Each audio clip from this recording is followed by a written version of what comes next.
Ready na po naming buksan ang aming alkansya.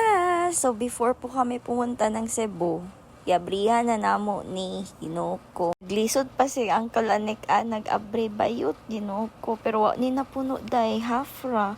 Pero okay ra gyapon kina amin nadala sa Cebu, diba? Perfect 4 months namo ning gihaguan nga magsigig hatag og 20-20 diri day.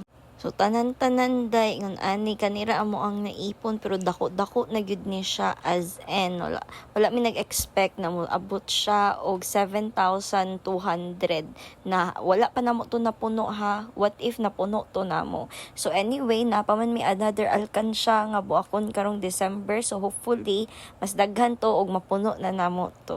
Dirian na point kitabangan ta sa tong pretty na ate na si Ate Sofia. Oh guys, grabe siya ka-excited ani nga mag-ihap mi sa mo ang naipon.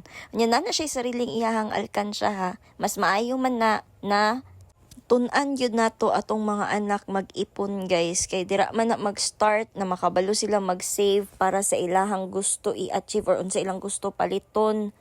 So tungod na nag-save na siya kay gusto siya mo palit og tablet niya. So unta daghan na to iyang nabutang siyang alkansya pod para mas ma-excite siya mag-open sa iyang sariling alkansya. Og dili lang siya ang nay-alkansya guys, pati pod ang ako ang bebe boy nga si Joaquin Jan na siya alkansya. So mao na to tanan ang ato ang naipon guys. So worth 7,300 ni siya tanan.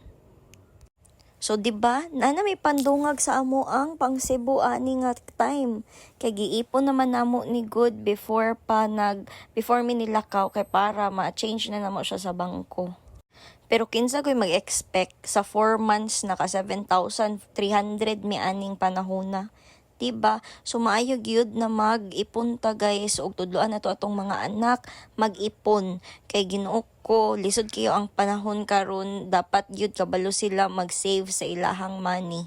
Noon na tudloan jud nato sila mag-save guys kay dili sa tanan panahon nga naata mahatag dayon nato na sa ilaha, mas maayo man nanggikan sa ilang hinaguan ilahang makuha. So sa bata pa lang tudloan na jud nato sila gingonana. So mao lang to. Bye.